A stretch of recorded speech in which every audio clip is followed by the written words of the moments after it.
बृहस्पति या गुरु को बुद्धि और शिक्षा का देवता माना जाता है।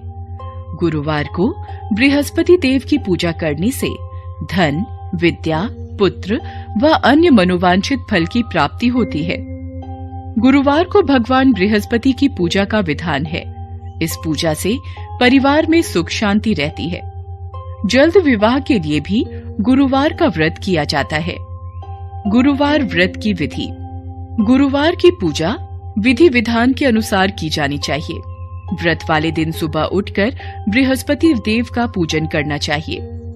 बृहस्पति देव का पूजन पीली वस्तुएं, पीले फूल, चने की दाल, मुनक्का, पीली मिठाई, पीले चावल और हल्दी चढ़ाकर किया जाता है। इस व्रत में केले के पेड़ की पूजा की जाती है। कथा और पूजन के समय मन, कर्म और वचन से शुद्ध होकर मनोकामना पूर्ति के लिए बृहस्पति देव से प्रार्थना करनी चाहिए। जल में हल्दी डालकर केले के पेड़ पर चढ़ाएं। केले की जड़ में चने की दाल और मुनक्का चढ़ाएं। साथ ही दीपक जलाकर पेड़ की आरती उतारें। दिन में एक समय ही भोजन करें। खाने में चने की दाल या पीली चीजें खाएं। नमक ना खाएं। पीले वस्त्र पहने। पीले फलों का इस्तेमाल करें। पूजन के बाद भगवान बृहस्पति की कथा सुननी चाहिए। प्राचीन समय की बात है। एक नगर में एक बड़ा व्यापारी रहता था। वह जहाजों में माल लदवाकर दूसरे देशों में भेजा करता था। वह जिस प्रकार अधिक धन कमाता था, उसी प्रकार जी खोलकर दान भी करता था। परंतु उसकी पत्नी अत्यंत कंजूस थी। वह किसी को एक दमड़ी भी नहीं देने देती थी।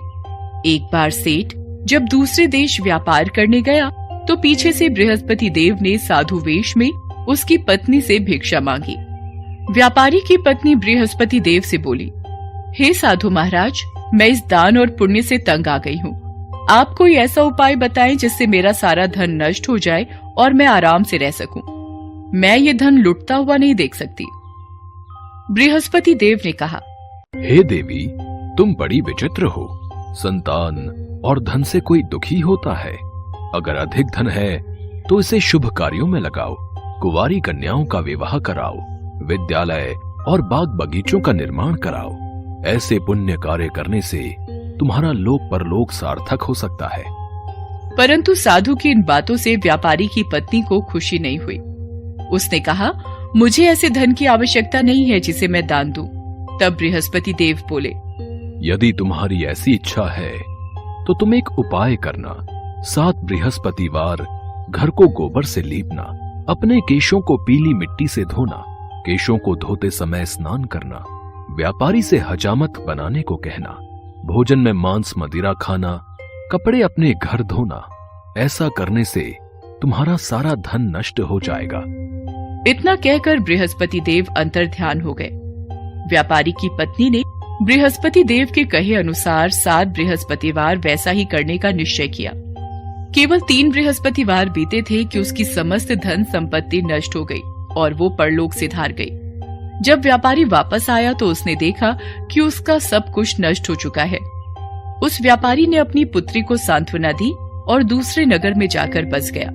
वहां वह जंगल से लकड़ी काट कर लाता और शहर में बेचता। इस तरह वह अपना जीवन व्यतीत करने लगा। एक दिन उसकी पुत्री ने दही खाने की इच्छा प्रकट की, लेकिन व्यापारी के पास दही खरीदने के लिए पैसे नहीं थे। वह अपनी पुत्री को आश्वासन देकर जंगल में लकड़ी काटने चला गया। वहां एक वृक्ष के नीचे बैठ अपनी पूर्व दशा पर विचार कर रोने लगा। उस दिन बृहस्पतिवार था। तभी वहां बृहस्पति देव साधु के रूप में सेठ के पास आए और बोले, हे मनुष्य, तू इस जंगल में किस चिंता में बैठा है? तब व्यापारी बोला, हे महाराज, आप सब कुछ जानते हैं। इतना कहकर व्यापारी अपनी कहानी सुनाकर रो पड़ा। बृहस्पति देव बोले, देखो बेटा, तुम्हारी पत्नी ने बृहस्पति देव का अपमान किया था। इसी कारण तुम्हारा ये हाल हुआ है। लेकिन अब तुम किसी प्रकार की चिंता मत करो। तुम गुरुवार के दिन बृहस्पति देव का पाठ करो। 2 पैसे के चने और गुड़ को लेकर जल के लोटे में शक्कर डालकर वो अमृत और प्रसाद अपने परिवार के सदस्यों और कथा सुनने वालों में बांट दो।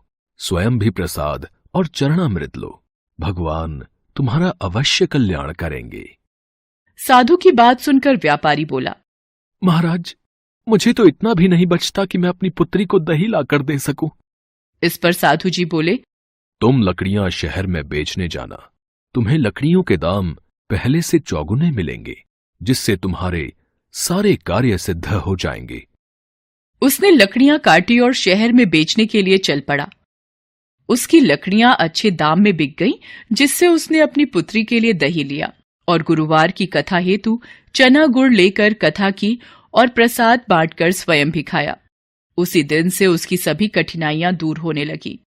परंतु अगले बृहस्पतिवार को वो कथा करना भूल गया। अगले दिन वहां के राजा ने एक बड़े यज्ञ का आयोजन कर पूरे नगर के लोगों के लिए भोज का आयोजन किया। राजा की आज्ञा अनुसार पूरा नगर राजा के महल में भोज करने गया, लेकिन व्यापारी व उसकी पुत्री तनिक विलंब से पहुंचे। अतः उन दोनों को राजा ने महल में ले जाकर भोजन कराया। जब वे दोनों लौट कर आए, तब रानी ने देखा कि उसका खूंटी पर टंगा हार गायब है। रानी को व्यापारी और उसकी पुत्री पर संदेह हुआ कि उसका हार उन दोनों ने ही चुराया है। राजा की आज्ञा से उन दोनों को कारावास की कोठरी में कैद कर दिया गया। कैद में पड़कर दोनों अत्यंत दुखी हुए। वहां उन्होंने बृहस्पति देवता का स्मरण किया। बृहस्पति देव ने प्रकट होकर व्यापारी को उसकी भूल का आभास कराया और उन्हें सलाह दी कि गुरुवार के दिन कैद खाने के दरवाजे पर तुम्हें 2 पैसे मिलेंगे। उनसे तुम चने और मुनक्का मंगवाकर विधि पूर्वक बृहस्पति देवता का पूजन करना। तुम्हारे सब दुख दूर हो जाएंगे। बृहस्पतिवार को कैद खाने के द्वार पर उन्हें 2 पैसे मिले। बाहर सड़क पर एक स्त्री जा रही थी। व्यापारी ने उसे बुलाकर गुड़ और चने लाने को कहा। इस पर वह स्त्री बोली, मैं अपनी बहू के लिए गहने लेने जा रही हूँ, मेरे पास समय नहीं है। इतना कहकर वह चली गई। थोड़ी देर बाद वहां से एक और स्त्री निकली। व्यापारी ने उसे बुलाकर कहा, हे बहन, मुझे बृहस्पतिवार की कथा करनी है, तुम मुझे 2 पैसे का गुड़ चना ला दो।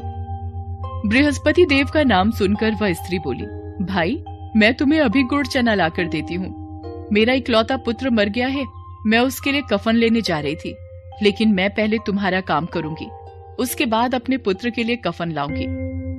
वह स्त्री बाजार से व्यापारी के लिए गुड़ चना ले आई और स्वयं भी बृहस्पति देव की कथा सुनी। कथा के समाप्त होने पर वह स्त्री कफन लेकर अपने घर गई। घर पर लोग उसके पुत्र की लाश को राम नाम सत्य है कहते हुए शमशान ले जाने की तैयारी कर रहे थे। स्त्री बोली, मुझे अपने लड़के का मुख देख लेने दो। अपने पुत्र का मुख देखकर उस स्त्री ने उसके मुंह में प्रसाद और चरणामृत डाला। प्रसाद और चरणामृत के प्रभाव से वह पुनः जीवित हो गया। पहली स्त्री जिसने बृहस्पति देव का निरादर किया था, वह जब अपने पुत्र के विवाह हेतु पुत्र वधू के लिए गहने लेकर लौटी और जैसे ही उसका पुत्र घोड़ी पर बैठकर निकला, वैसे ही घोड़ी ने ऐसी उछाल मारी कि वह घोड़ी से गिरकर मर गया। यह देख स्त्री रो रो कर बृहस्पति देव से क्षमा याचना करने लगी। उस स्त्री की याचना से बृहस्पति देव साधु वेश में वहां पहुंचकर कहने लगे, देवी, तुम्हें अधिक विलाप करने की आवश्यकता नहीं है। यह बृहस्पति देव का अनादर करने के कारण हुआ है। तुम वापस जाकर मेरे भक्त से क्षमा मांगकर कथा सुनो, तभी तुम्हारी मनोकामना पूर्ण होगी। जेल में जाकर उस स्त्री ने व्यापारी से माफी मांगी और कथा सुनी। कथा के उपरांत वह प्रसाद और चरणामृत लेकर अपने घर वापस आ गई। घर आकर उसने चरणामृत अपने मृत पुत्र के मुख में डाला। चरणामृत के प्रभाव से उसका पुत्र भी जीवित हो उठा। उसी रात बृहस्पति देव राजा के सपने में आए और बोले, हे राजन, तूने जिस व्यापारी और उसकी पुत्री को जेल में कैद कर रखा है, वह बिल्कुल निर्दोष है। तुम्हारी रानी का हार वहीं खूंटी पर टंगा है। दिन निकला तो राजा रानी ने हार खूंटी पर लटका हुआ देखा। राजा ने उस व्यापारी और उसकी पुत्री को रिहा कर दिया और उन्हें आधा राज्य देकर उसकी पुत्री का विवाह उच्च कुल में करवाकर दहेज में हीरे जवाहरात दिए।